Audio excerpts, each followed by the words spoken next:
Today, today we're going to focus on why should assessments, learning objectives, and instructional strategies be aligned. We know that assessments should reveal how well students have learned what we want them to learn, while instruction ensures that they learn it. For this to occur, assessments, learning objectives, and instructional strategies need to be closely aligned so that they reinforce one another. You have to have them almost like railroad tracks, they need to be side by side. To ensure that these three components of your course are aligned, ask yourself the following questions. Learning objectives. What do I want the students to know when they finish this course? So at the end of your course, this Microsoft course, what do you want them to know? Do you want them to know how to use a keyboard, how to turn on the keyboard, how to type a Word document, how to put something in Excel? You have to ask yourself, what do I want them to know? What should they know? Assessments. What kind of assessments or what kind of task will reveal whether students have achieved the learning objectives you've identified? So what are you going to have them do? Are you going to have them do projects? Are you going to have them do papers? What are you going to have them do to reveal what they have learned? Instructional strategies. This falls back to you as the instructor. What kind of activities in class, be it online or in the actual classroom, will reinforce my learning objectives and prepare students for the assessment?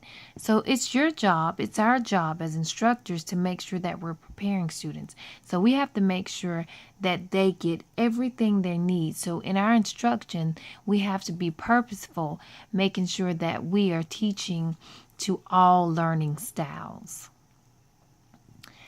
What if the components of a course are misaligned? We know things sometimes get off and misaligned and they don't add up like the railroad tracks. What happens if the railroad tracks are misaligned? Well, probably the train is not going to get to its destination, or it's not going to get there as quickly as it could. If assessments are misaligned with learning objectives or the instructional strategies, it can undermine both student motivation and learning. Let's look at two scenarios. Your objective is for students to learn to apply analytical skills, but your assessment measures only factual recall. Already we see there is a misalignment. Consequently, students hone their analytical skills and are frustrated that the exam does not measure what they've learned.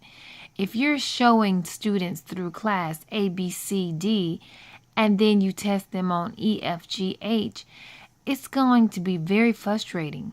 We do not want to frustrate the students. We want them to learn. We want to make sure that what the objectives are, that we're lining the assessment up so that they're able to learn and deliver what they've learned. The second scenario, your assessment measures students' ability to compare and critique the arguments of different authors, but your instructional strategies focus entirely on summarizing the argument of different authors. Again, we are misaligned. Consequently, students do not learn or practice the skills of comparison and evaluation that will be assessed. We have to look at and make sure that our students are not confused. We want to make sure that they're not confused in what they're doing. There should not be anything to be confused. They should be able to say, this is what I've learned, and the assessment should align to make sure there's no confusion. How do well assessments, what do they look like? What do we use? Looking at the table below, we're seeing Bloom's taxonomy. This was adapted from Bloom's taxonomy to look to see what well assignments or well-aligned assessments look like. First, we start off with recall, recognize, identify. Objective tests such as fill in the blank, matching, labeling, or multiple choice questions that require students to recall or recognize terms, facts, and concepts. And the thing about Bloom's taxonomy, before we go on, Bloom's taxonomy, if you've studied it or seen it, you have your higher levels and your lower levels. So the first type is kind of sort of your lower levels. Then you have interpret, exemplify, classify, summarize, infer, compare, explain.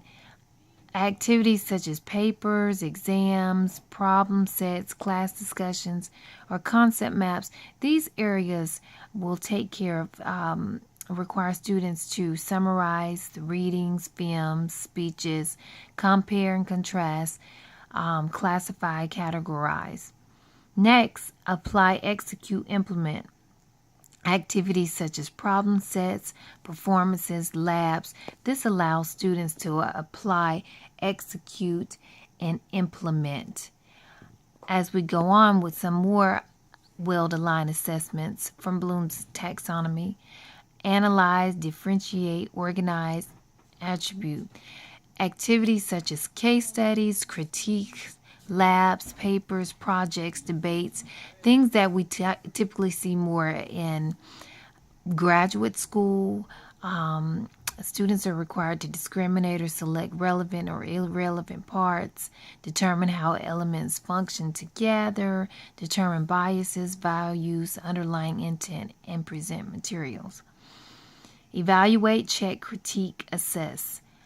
This journaling comes from diaries, critiques, problem sets, product reviews. Again, some case studies. Again, you have critique readings, performances, products, etc. And finally, well-aligned assignments also can look like create, generate, plan, produce, and design. Activities such as research projects, musical compositions, performances, essays, business plans, website designs, or set designs that require students to make, build, design. This is a little more hands-on. So you have the 6 different areas, and when you're looking at your course or courses, you have to make sure that your assessments are aligned with your objectives to make sure that students are able to successfully understand or make sure that they're capable of looking at their objectives, and at the end, whenever you assess them, be it at the end of class, at the end of the semester, mid-semester, that it is well aligned and it lines up. Now we're going to take a look at one of the courses that we offer in the Management Information System. One of the areas this talks about, these are some of the objectives. At the end of the course, learners will be able to, number 1, discuss the impact of the computer revolution on the way business is conducted. I'm just going to skip down, I'm not going to read them all. Number 3, describe knowledge management systems. 5, explore the philosophical foundations of information system. 8, review information systems that assist in management decisions. So these are the knowledge part. This is what information system, this course says, a student should be able to do at the end of the course. So knowledge, these are the knowledge areas that students should have gained at the end of the course. The skills they should have. Identify problems relating to ineffective information systems. B, investigate existing literature for solutions to problems. And then if you skip on down to attitudes, it talks about number 11, appreciate the use of information systems in a management setting. 12, recognize the importance of managing information in any management setting. So all of these are objectives. And when we go back, we talk about aligning the objectives, properly aligning objectives. How can you line objectives? Like if we look at let's just go to number 1, discuss the impact of the computer revolution on the way business is conducted. Talking about discussing, what ways can you use Bloom taxonomy or assessments to discuss the impact of the computer revolution? You can use assessments such as quizzes. You can use assessments such as readings, critique readings, some from the articles.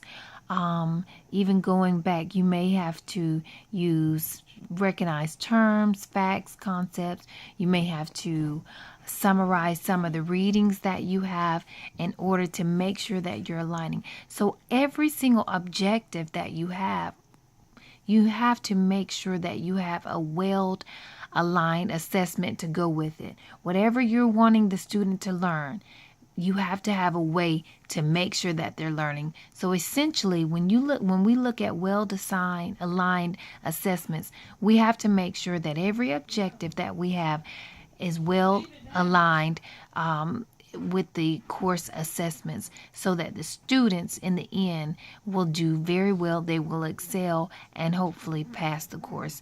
Thank you so much.